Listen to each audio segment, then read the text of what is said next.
I live in what is called the forgotten community, overlooked.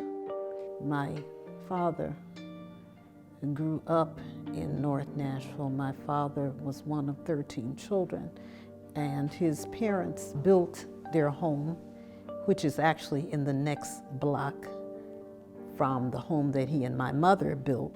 And so North Nashville has a lot of history for us.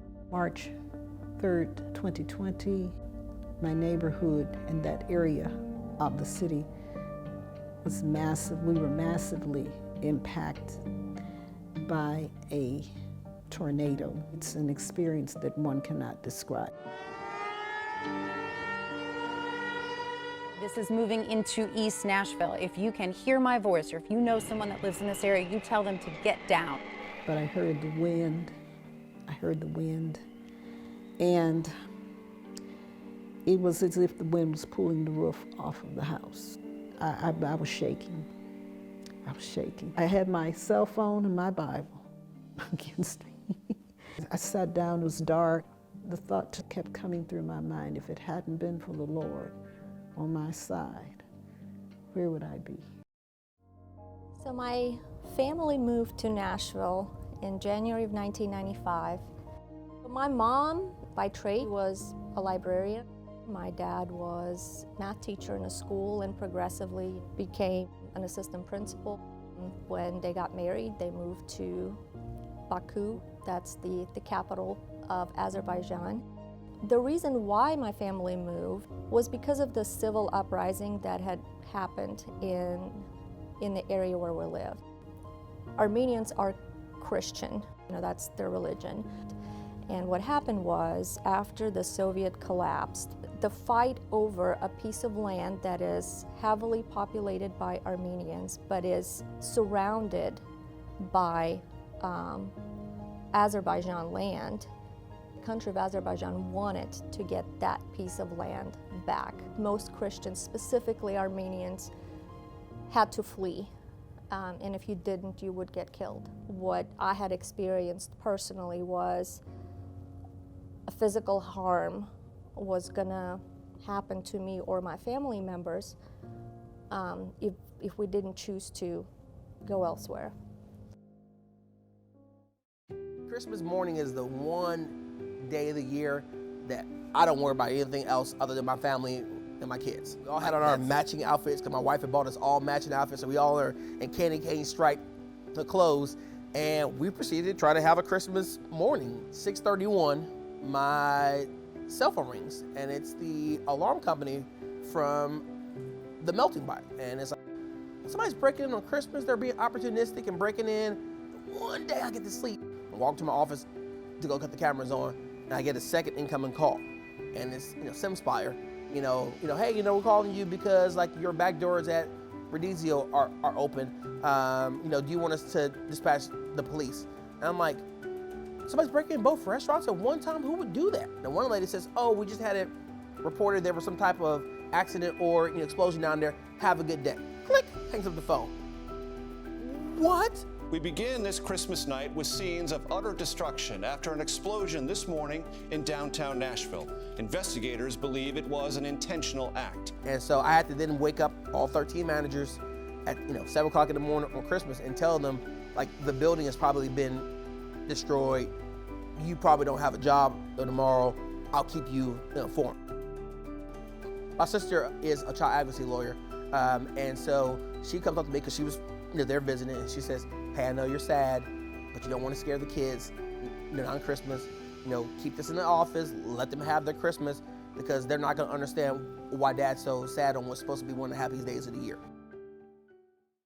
So we moved here literally with just whatever we could take in our luggage. The tickets were purchased, and they were purchased, I believe, by the Catholic Charities. So we arrived in the country on January 5th. This is the date that we remember every year. It's just, it's kind of like a celebratory date for us. And as we arrived to United States, we had an apartment waiting for us that was furnished. We had people greeting us. The groceries were bought for us for however many weeks when we arrived. But it didn't stop there. And by the end of January, I clearly remember my dad got a job. Now, obviously it wasn't anything fancy. He was working at a restaurant, and he worked in a restaurant for at least until he retired last year, really. My parents made very clear to both myself and my sister that education is number one. It's a priority for you. Whatever it takes, you need to be on track where at some point in your life you will be self-sufficient and not relying on anyone else. I graduated from Belmont with an accounting degree in 2001. It took me a little while to get my CPA license because it was a personal decision that I wanted to start a family before. Having kids and, you know, kind of priorities shift, and studying for that exam was tough, but I did it eventually. There was debris everywhere. Wires were everywhere, mangled everywhere. Furniture was actually out in the middle of the street. Catholic Charities did kind of restore my faith in humanity. To be honest with you, it was very heartwarming to see the organization to come to our neighborhood because, as I said, we're often the forgotten neighborhood. I was so impressed, and my neighbors were as well. They're the ones that made me aware of Catholic Charities. We came together as one. And so I went out and got a part-time serving job. 3 days into my training, catch COVID. So I'm like, you have to be kidding me. The whole rest of the family, of course, did get it because they had been around me, for 2 days before I actually tested positive. So now all kids, even the 1-year-old, has COVID. And like it just like the hits kept on coming. But here I am, like, oh man, I'm about to have to make April's payments, and all of a sudden I open up my mail, and here's a check from the Catholic Charities as a godsend to me. I mean, I'm like, how oh, wow, And so I get this check, and I'm like, I'm gonna be able to be okay for a couple more months. Me missing my training is not gonna send me down some spiral. I'm gonna be good. Catholic Charities will lift you up at a point when you feel like you're at your lowest. The abundance of like support from that point on, like the communications, what do you need, and do you need food assistance? It was over. I was literally sitting in my, in the house, crying because I'm like, I've never felt so cared for, by a charity, because I've never had to seek charity out. When you feel like you don't have any way out and you're trapped and you don't know what's gonna come and everything feels dark, you get that little ray of sunshine, kind of like it peeks over that cloud, and all of a sudden you go, whoa, there is actually some hope, for me. And then you feel like the warmth and love and support, and all you want to do from that point on is to be able to pay it forward to some people because of all the love I had gotten. I am where I am today because the opportunities were there, because I had the support that I needed from the organizations such as Catholic Charities. I had the support from my family members. There were certain goals that I wanted to achieve in my life, and then feel like I can take a breath and I can say, okay, my kids are grown. I have the time that I can commit to an organization that I feel passionate about.